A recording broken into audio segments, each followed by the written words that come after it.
Sebenarnya semua tidak akan pernah kita mulai kalau sifat yang satu ini tidak pernah kita miliki, yaitu berani. Welcome back to my channel, kembali lagi bersama saya Arya Nugra Sakti di channel yang konsisten membahas info seputar dunia perbukuan.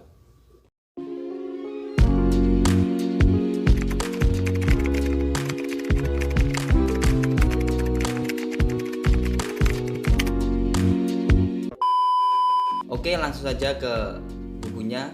Sebenarnya ilmu yang tinggi, modal yang banyak, jaringan yang luas, apakah aspek tersebut adalah aspek untuk meraih suatu kemakmuran? Apakah itu yang paling penting? Ya, itu penting. Tapi yang menurut buku ini yang paling terpenting bukan aspek itu. Terus apa yang terpenting? Yang terpenting adalah keberanian. Semuanya pasti akan percuma kalau kita tidak berani memulai, tidak berani mengambil resiko, tidak berani bertanggung jawab atas apa kesalahan yang mungkin kita lakukan nanti. Dan sebenarnya sesederhana itu. Banyak pasti dari sekian orang memahami tentang ini, tapi kenyataannya masih sedikit orang yang berani mengambil resiko, berani bertanggung jawab, dan berani memulai. Memang meraih kemakmuran itu berkaitan dengan resiko, tapi dengan itu kita akan menjadi tahu menurut buku ini. Buku ini mengupas rahasia untuk berani kaya dengan pola pikir yang belum pernah terpikirkan sebelumnya. Lewat cerita-cerita beliau, penulisnya yaitu Pak Mardigu, beliau menyampaikan bagaimana rahasianya selama meraih kesuksesannya. Mungkin hanya beberapa poin saja yang dapat saya sampaikan. Untuk lebih lanjutnya Anda bisa baca sendiri lah. Karena buku ini isinya bagian-bagian cerita, saya akan menceritakan salah satunya saja yang menurut saya cerita menarik, yaitu dari seorang Masayoshi Son, seorang miliarder terkaya di Jepang. Ya, masuk beberapa lah, yang nomor berapa saya juga belum tahu. Dia adalah pemilik SoftBank. Suatu ketika Masayoshi Son ini mengadakan sebuah pertemuan media bersama Donald Trump, yaitu mantan presiden Amerika Serikat. Pada saat itu Masayoshi Son mengumumkan kepada dunia bahwa dia akan berinvestasi sebanyak 50 miliar US dollar ke Amerika dan menciptakan 50.000 lapangan pekerjaan. Setelah pengumuman tersebut, selang beberapa hari, nilai saham yang ada di perusahaan yaitu SoftBank naik 6% atau sekitar 2 miliar US dollar. Bayangkan, hanya dalam waktu sekitar 3 hari kekayaannya bisa naik sebesar 2 miliar US dollar. Itu kalau dirupiahkan sudah berapa? Saya juga malas gitu. Mudah sekali ya kan meningkatkan nilai kekayaan hanya dengan lobby antar negara. Menurut pengusaha startup yang lainnya, mungkin ini hal yang sulit untuk menaikkan kekayaan seperti Masayoshi Son.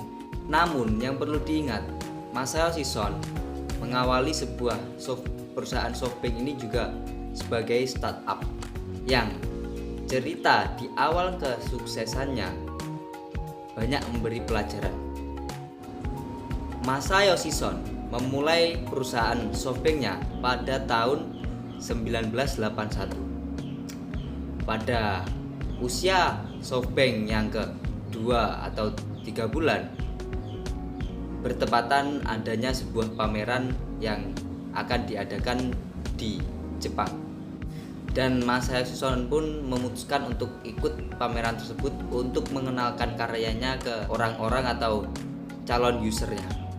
Dan akhirnya Masayoshi Son menyewa sebuah booth atau stand untuk memajang karyanya dan memajang beberapa calon mitranya seperti perusahaan-perusahaan besar yaitu Toshiba, Matsushita, dan juga Sony. Dan Masayoshi Son mengikuti pameran ini membiayai dengan dananya sendiri. Dan untuk calon mitranya senang sekali karena bisa jualan di pameran tanpa harus keluar modal. Menurut Masayoshi Son, ini kesempatan yang tidak bisa disia-siakan menurutnya. Karena dia berhadapan dengan merek-merek besar, berarti ia harus besar juga. Dan singkat cerita, pameran pun dimulai dan stand atau booth Masayoshi Son melampaui angan-angannya karena sangat ramai sekali pengunjung yang mengunjungi standnya. Namun tak ada satupun penjualan atau kontrak dari mitra ataupun user. Padahal tujuan utama Masayoshi Son untuk mengikuti pameran tersebut adalah mendapatkan itu. Dan akhirnya setelah peristiwa itu, orang-orang menertawakan Masayoshi Son dan menganggap bahwa Masayoshi Son itu orang baik tapi bodoh. Ya, Masayoshi Son mendengar kata-kata itu hanya bilang pada dirinya bahwa iya, saya bodoh kali ini. Namun saya tidak akan pernah mundur dan akan membuktikan apa yang saya katakan bahwa SoftBank itu sebenarnya ada. Dan ternyata pameran tersebut tidak sia-sia. Setelah beberapa minggu pameran tersebut, Masayoshi Son ditelepon oleh salah satu toko yang berada di Osaka yang bernama Genshin Denki yang akan membuka toko sebuah komputer dan membutuhkan software. Pada saat ditelepon tersebut, Masayoshi Son mengatakan bahwa dia tidak bisa berkunjung ke Osaka. Dia beralasan bahwa banyak orderan, banyak kerjaan, dan akhirnya tidak bisa ke sana.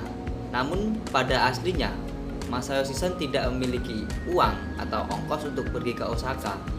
Akhirnya karena perusahaan tersebut sangat butuh dan bertepatan karena salah satu perwakilan dari perusahaan tersebut akan pergi ke Tokyo, kota Masayoshi Son tersebut, dan akhirnya memutuskan untuk berkunjung ke rumah Masayoshi Son untuk keesokan harinya. Keesokan harinya perwakilan Genshin Denki tersebut datang ke tempat Masayoshi Son, dan ternyata di rumah Masayoshi Son tidak ada satupun orderan atau kerjaan yang harus ia kerjakan. Dan perwakilan toko tadi datang ke rumah Masayoshi, dan karena sangat butuh software itu, perwakilan itu pun bertanya kepada Masayoshi berapa budget untuk membuat software itu dan apakah Masayoshi pernah memiliki pengalaman. Dengan jujur, Masayoshi menjawab bahwa dia hanya memiliki sedikit uang dan juga sedikit pengalaman bisnis, namun ia memiliki mimpi dan semangat untuk sukses. Akhirnya perwakilan toko tersebut terkesan dengan pribadi seorang Masayoshi ini dan memberikan purchase order, dan dilakukanlah order dan dikerjakan langsung oleh Masayoshi ini. Setelah order tersebut, Masayoshi langsung mendatangi departemen store, yaitu toko PC juga yang sebenarnya juga membutuhkan software tersebut. Lalu Masayoshi bercerita, apakah kalian tahu toko yang sekarang terbesar ada di Osaka, dan berkata kalau toko komputer kamu ingin besar seperti yang ada di sana, itu kuncinya hanya satu, yaitu memiliki software atau SoftBank produk dari Masayoshi tersebut, dan yang bisa membuat atau memiliki produk tersebut hanyalah Masayoshi. Dan akhirnya Masayoshi mendapatkan orderan dan selama setahun bisa mendapat jutaan dolar, bahkan miliaran kalau nggak salah. Dan akhirnya beliau Masayoshi Son ini sukses. Kira-kira pesan apa yang dapat kita ambil dari kisah Masayoshi Son ini, seorang miliarder di Jepang yang pemilik perusahaan SoftBank. Kira-kira apa yang bisa kita ambil atau hikmah yang bisa kita ambil dari cerita Masayoshi Son tersebut? Silahkan komen atau tulis jawaban kalian di kolom komentar. So, menurut saya cukup untuk cerita kali ini. Menurut saya video ini sudah panjang dari video-video sebelumnya. Ya menurut saya loh, tapi nggak tahu nanti. Thanks for watching this video. See you next